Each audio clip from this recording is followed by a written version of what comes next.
जय गुरु जी, शुक्राना गुरु जी। ओम नमः शिवाय, शिव जी सदा सहाय। ओम नमः शिवाय, गुरु जी सदा सहाय। संगत जी, बहुत प्यारी शुरुआत करते हैं गुरु जी के एक प्यारे से भजन के साथ। कहते हैं ना, हो एक नाम गुरु कोलो मंगल, हाँ एक नाम गुरु कोलो मंगल के सारे सुख मिल जाणगे। एक नाम गुरु कोलो मंगल, हाँ एक नाम गुरु कोल मंगल के सारे सुख मिल जाणगे, के सारे सुख मिल जाणगे।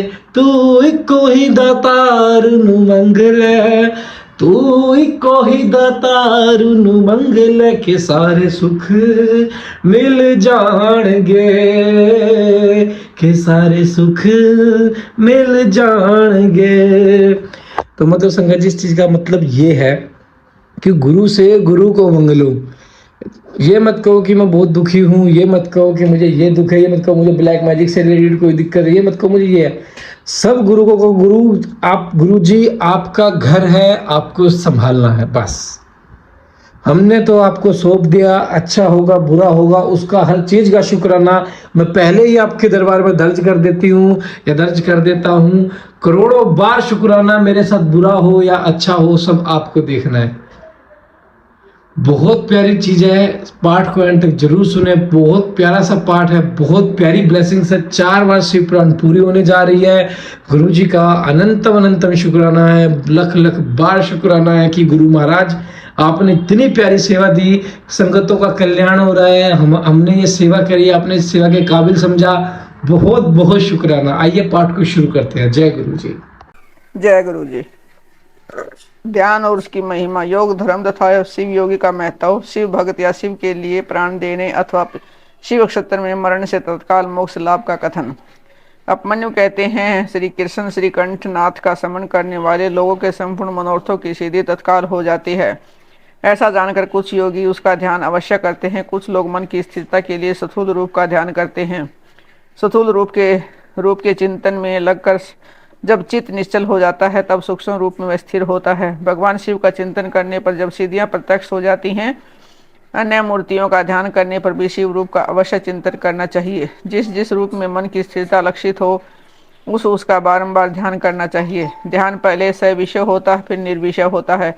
ऐसा ज्ञानी पुरुषों का कथन है कि इस विषय में कुछ सत्पुरुषों का मत है कि कोई भी ध्यान निर्विषय होता है नहीं, बुद्धि की ही कोई प्रवाह रूपा संतति ध्यान कहलाती है। इसलिए निर्विषय बुद्धि केवल निर्गुण निराकार ब्रह्म में ही प्रवृत्त होती है। अतः सविषय ध्यान प्रातःकाल के सूर्य के किरणों के समान ज्योति का आश्रय लेने वाला है तथा निर्विषय ध्यान सूक्ष्म तत्व का अवलंबन करने वाला है। इन दो के सिवा को और कोई ध्यान वास्तव में नहीं है। अथवा सविषय ध्यान साकार स्वरूप का अवलंबन करने वाला है तथा निराकार स्वरूप का जो बोध या अनुभव है वही निर्विषय ध्यान माना गया है। वह सविषय और निर्विषय ध्यान ही क्रमशः सबीज और निर्बीज कहा जाता है। निराकार का आश्रय लेने से उसे निर्बीज और साकार का आश्रय लेने से सबीज की संज्ञा दी गई है। अतः पहले सविषय या सबीज ध्यान करके अंत में सब प्रकार की सिद्धि के लिए निर्विषय अथवा निर्बीज ध्यान करना चाहिए। प्राणायाम करने से कर्मशः शांति आदि दिव्य सिद्धियां सिद्ध होती हैं। उनके नाम हैं शांति, प्रशांति, दीप्ति और प्रसाद। समस्त आपदाओं के समन को ही शांति कहा गया है। तम का बाहर और भीतर से नाश ही प्रशांति है। बाहर और भीतर जो ज्ञान का प्रकाश होता है उसका नाम दीप्ति है तथा बुद्धि की जो अवस्था है उसी को प्रसाद कहा गया है। बाह्य और आभ्यंतर सहित जो समस्त कारण है वे बुद्धि के प्रसाद से शीघ्र ही प्रसन्न हो जाते हैं। ध्याता, ध्यान, ध्येय और ध्यान प्रयोजन, इन चार को जानकर ध्यान करने वाला पुरुष ध्यान करे। जो ज्ञान और वैराग्य से संपन्न हो, सदा शांतचित्त रहता हो, श्रद्धालु और जिसकी बुद्धि प्रसाद गुण से युक्त हो, ऐसे साधक को ही सत्पुरुषों ने ध्याता कहा है। ध्येय चिंतायाम यह धातु है, इसका अर्थ है चिंतन। भगवान शिव का बारंबार चिंतन ही ध्यान कहलाता है। जैसे थोड़ा सा भी योगाभ्यास पाप का नाश कर देता है, उसी तरह अक्षर मात्र भी ध्यान करने वाले पुरुष के सारे पाप नष्ट हो जाते हैं। श्रद्धापूर्वक विक्षेप रहित चित्त से परमेश्वर का जो चिंतन है उसी का नाम ध्यान है। बुद्धि के प्रवाह रूप ध्यान का जो आलंबन या आश्रय है उसी को साधु पुरुष ध्येय कहते हैं। स्वयं शाम सदाशिव ही वह ध्येय है। मोक्ष सुख का पूर्ण अनुभव और अणिमा आदि ऐश्वर्य की उपलब्धि ये पूर्ण शिव ध्यान के साक्षात प्रयोजन कहे गए हैं।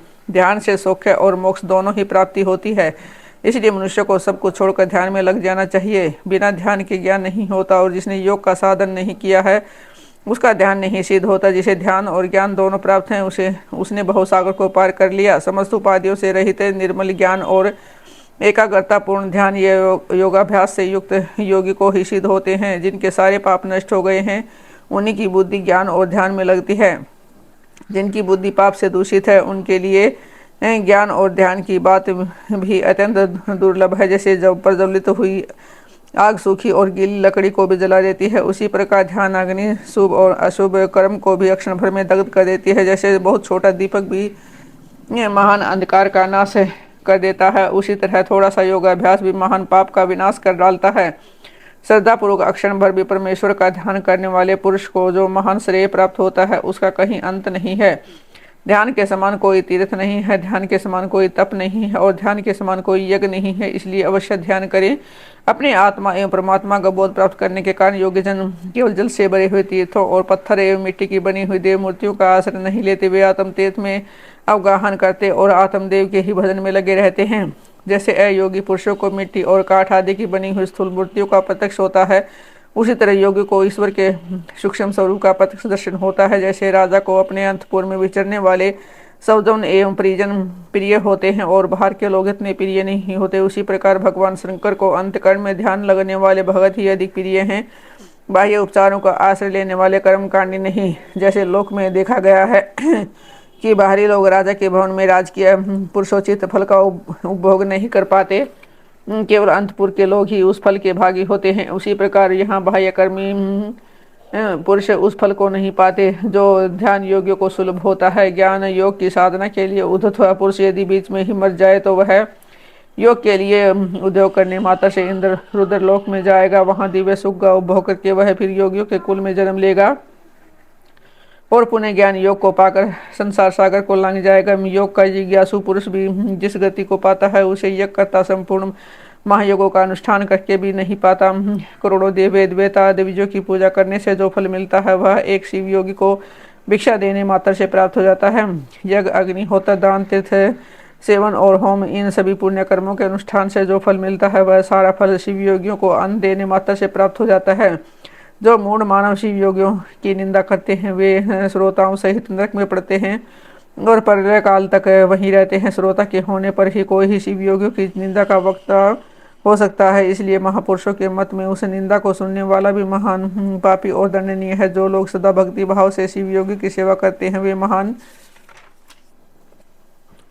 भोग पाते हैं और अंत में शिव योग की भी उपलब्धि कर लेते हैं। इसलिए भोगार्थी मनुष्य को चाहिए कि वह रहने के स्थान को खान पान सैया तथा ओढ़ने बिछाने की श्यामगिरी आदि देकर सदा शिव योगियों का सत्कार करे। शिव योग धर्म संसार अत्यंत प्रबल है। यह पाप रूपी मुदगरों से उसका भेदन नहीं हो सकता। योग धर्म और पाप मुदगर में उतना ही अंतर समझना चाहिए जितना वज्र और तंदुल में। अतः योगी जन पापों और ताप समूह से उसी तरह लिप्त नहीं होता जैसे कमल का पत्ता पानी से। शिव योग परायण मुनि जिस देश में नित्य निवास करता है वह देश भी पवित्र हो जाता है। फिर उसकी पवित्रता के विषय में तो कहना ही क्या है। अतः चतुर एवं विद्वान पुरुष उनके को छोड़कर संपूर्ण दुखों से छुटकारा पाने के लिए शिव योग का अभ्यास करे।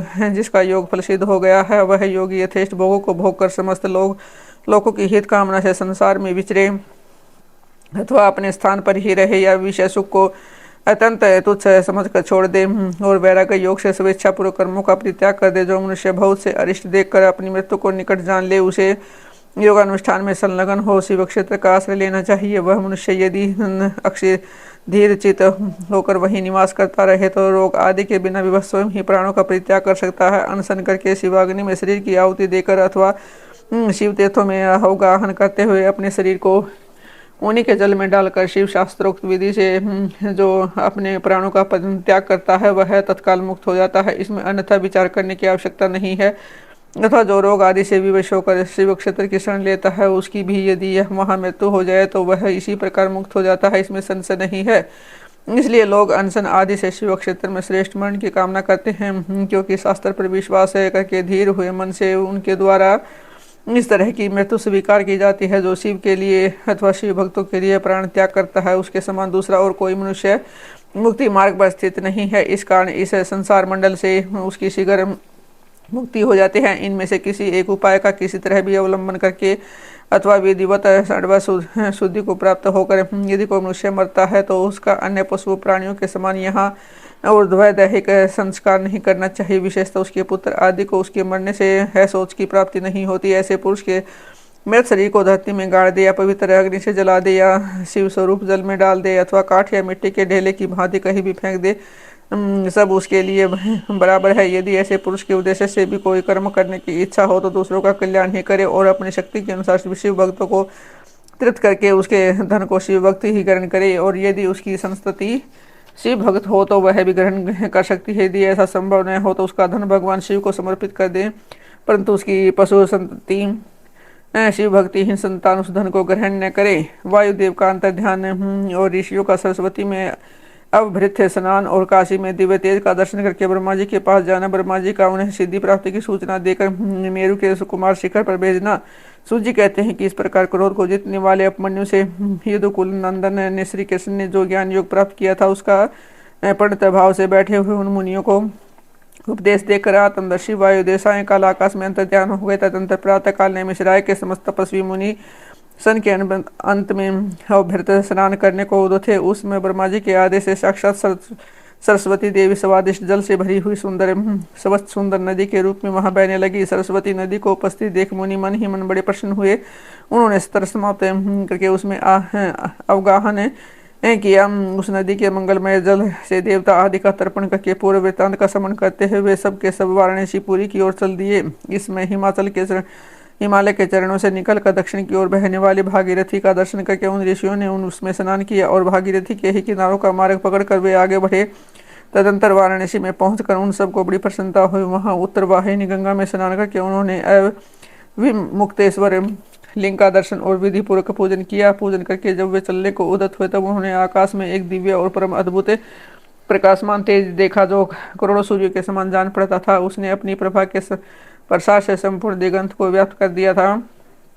तदंतर जिन्होंने अपने शरीर में भस्म लगा रखा था वे सैकड़ों सीधे पाशुपत मुनि निकट जाकर उस तेज में लीन हो गए। उन तपस्वी महात्माओं के इस प्रकार लीन हो जाने पर वह तेज तत्काल अदृश्य हो गया। वह एक अद्भुत सी घटना घटित हुई। उस महान आश्चर्य को देखकर वे मिश्राय के निवासी महर्षि यह क्या है इस बात को न जानते हुए ब्रह्मवन को चल दिए। उनके जाने से पहले ही लोग पावन पवन देव वहां जा पहुंचे। उन्होंने मिश्राय वासी ऋषियों का जिस प्रकार साक्षात्कार हुआ उसी तरह उनसे उनकी बातचीत हुई। उन ऋषियों की शुद्ध बुद्धि जिस प्रकार पार्षदों सहित शाम सदाशिव में लगी थी और जिस प्रकार उन यज्ञपरायण ऋषियों का वह दीर्घकालिक यज्ञ पूरा हुआ था वे सारी बातें जगत श्रेष्ठा ब्रह्मयोनि ब्रह्मा जी को बताई। फिर उन्होंने कार्य के लिए उनसे आज्ञा ले वे अपने नगर को चले गए। तदंतर अपने स्थान पर बैठे हुए ब्रह्मा जी गान की कला में परस्पर पर्दा रखने और विवाद करने वाले तुब्रु और नाद के गान जनित रस का आस्वादन करते हुए वहां मध्यस्थता करने लगे। उस समय वे गंधर्वों और अप्सराओं से सेवित हो सुखपूर्वक बैठे थे। उस वेला में किसी बाहरी व्यक्ति को वहां जाने का अवसर नहीं दिया जाता था, इसलिए सब ने मिश्राय निवासी मुनि वहां पहुंचे। तब द्वारपालों ने उन्हें द्वार पर ही रोक दिया। वे मुनि ब्रह्म भवन से बाहरी पार्श्व भाग में बैठ गए। इधर संगीत गोष्ठी में नाद ने तंबरू की समानता प्राप्त की।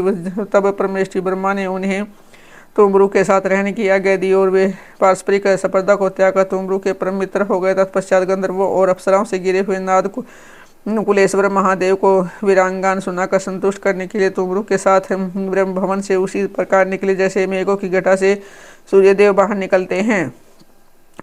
उस समय मुनिवर नाद को देखकर उन 6 कुलों में उत्पन्न हुए ऋषियों ने प्रणाम किया और बड़े आदर के साथ ब्रह्मा जी से मिलने का अवसर पूछा। नारद जी का चित्त दूसरी ओर लगा था और वे बड़ी उतावली में थे। अतः उनके पूछने पर बोले यही अवसर है, आप लोग भीतर जाइए। यह कहते हुए वे चले गए। तदंतर द्वारपालों ने ब्रह्मा जी को उन ऋषियों के आगमन की सूचना दी। उनकी आज्ञा पाकर वे सबके सब एक साथ ब्रह्मा जी के भवन में प्रविष्ट हुए। भीतर जाकर उन्होंने दूर से ही दंड की भांति पृथ्वी पर गिरकर ब्रह्मा जी को प्रणाम किया। फिर उनका आदेश पाकर वे ऋषि उनके पास गए और चारों ओर से उन्हें घेर कर बैठ गए। उन्हें वहां बैठा देख कमलासन ब्रह्मा ने उनका कुशल समाचार पूछा और बताया कि मुझे तुम लोगों का सारा वृत्तांत ज्ञात हो चुका है, क्योंकि वायुदेव ने ही यहाँ सब कुछ कहा है। अतः तुम बताओ, जब वायुदेव तुम्हें कथा सुनाकर अदृश्य हो गए तब तुमने क्या किया। देवेश्वर ब्रह्मा जी के इस प्रकार पूछने पर उन मुनियों ने अवभृत संसार स्नान के पश्चात गंगा तीर्थ में जाने वाराणसी की यात्रा करने यहाँ देवेश्वरों द्वारा स्थापित शिवलिंगों और विमुक्तेश्वर लिंग के भी दर्शन पूजन करने, आकाश में महान तेज पुंज के दिखाई देने, कतिपय महर्षियों के उनमें लीन होने तथा फिर उस तेज के अदृश्य हो जाने की सब बातें ब्रह्मा जी से विस्तार पूर्वक उन्हें बारंबार प्रणाम करके कहीं। साथ ही ये भी बताया कि हम अपने मन में बहुत विचार करने पर भी उस तेज को ठीक ठीक जान न सके। मुनियों का कथन सुनकर शिव श्रेष्ठा चतुर्मुख ब्रह्मा ने किंचित सिर हिलाकर गंभीर वाणी में कहा, महर्षियों, तुम्हें परम उत्तम पारलौकिक सिद्धि प्राप्त होने का अवसर आ रहा है। तुमने दीर्घकालिक सत्तर द्वारा चिरकाल तक प्रभु की आराधना की है, इसलिए वे प्रसन्न होकर तुम लोगों पर कृपा करने को उत्सुक है। उस तेज पुंज के दर्शन की जो घटना घटित हुए है उससे यही बात सूचित होती कि तुमने वाराणसी में आकाश के भीतर जो दीप्तिमान दिव्य तेज देखा था वह साक्षात ज्योतिर्मय लिंग ही था। उसे महेश्वर का उत्कृष्ट तेज समझो। उस तेज में स्रोत और पाशुपत व्रत का पालन करने वाले मुनि जो स्वधर्म पर पूर्णतः निष्ठा रखने वाले थे और अपने आप को दग्ध कर चुके थे, लीन होकर वे स्वस्थ मुक्त हो गए हैं। इसी मार्ग से तुम्हें भी शीघ्र ही मुक्ति प्राप्त होने वाली है। तुम्हारे देखे हुए उस तेज से यही बात सूचित होती है। तुम्हारे लिए यह वही समय देवोत्सव उपस्थित हो गया है। तुम मेरु पर्वत के दक्षिण शिखर पर जहाँ देवता रहते हैं जाओ। वहीं मेरे पुत्र सनत कुमार जो उत्कृष्ट मुनि है निवास करते हैं। वे वहाँ साक्षात भूतनाथ नंदी के आगमन की प्रतीक्षा में है। पूर्व काल की बात है कि सनत कुमार अज्ञानवश अपने को सब योगी का शिरोमणि मानने लगे हैं, इसलिए दुर्विनीत हो गए थे। यही कारण है कि उन्होंने किसी समय परमेश्वर शिव को सामने देखकर भी उनके लिए उचित अभ्युत्थान आदि सत्कार नहीं किया। वे अपने स्थान पर निर्भय बैठे रहे। उनके उस अपराध से कुपित हो नंदी ने उन्हें बहुत बड़ा ऊँट बना दिया। तब उनके लिए मुझे बड़ा शौक हुआ और मैंने दीर्घकाल तक महादेव और महादेवी जी की उपासना करके नंदी से भी बड़ी अनुनय विनय की। इस प्रकार प्रयत्न करके किसी तरह उनको ऊँट की योनि से छुटकारा दिलाया और ने पूर्ववत संत कुमार रूप की प्राप्ति कराई। उसमें महादेव जी ने मुस्कुराते हुए अपने गणाध्यक्ष नंदी से कहा कि अनग संत कुमार मुनि ने मेरी ही अवहेलना करके अपने वैसा अहंकार प्रकट किया था, अतः तुम ही उनको मेरे यथार्थ स्वरूप का उपदेश दो। ब्रह्मा का ज्येष्ठ पुत्र मूड की भांति मेरा समन कर रहा है, अतः मैंने ही उसको तुम्हें शिव शिष्य के रूप में दिया है। इसे उपदेश पाकर वह मेरे ज्ञान का प्रवर्तक होगा और वही तुम्हारा धर्माक्ष के पद पर अभिषेक करेगा। महादेवी जी के ऐसा कहने पर समस्त भूतगणों के अध्यक्ष नंदी ने प्रातःकाल मस्तक झुकाकर स्वामी की आगे सिरोधार्य की तथा संत कुमार विवेन यज्ञ से इसे गणराज नंदी को प्रसन्न करने के लिए मेरे ऊपर दुष्कर तपस्या कर रहे हैं। गणाध्यक्ष नंदी के समागम से पहले ही तुम लोग संत कुमार से मिलो, क्योंकि उन पर कृपा करने के लिए नंदी शीघ्र ही वहाँ आएंगे। विश्व योनि ब्रह्मा के इस प्रकार शीघ्र आदेश देकर भेजने पर भी मुनि मेरु पर्वत के दक्षिणवर्ती कुमार शिखर पर गए।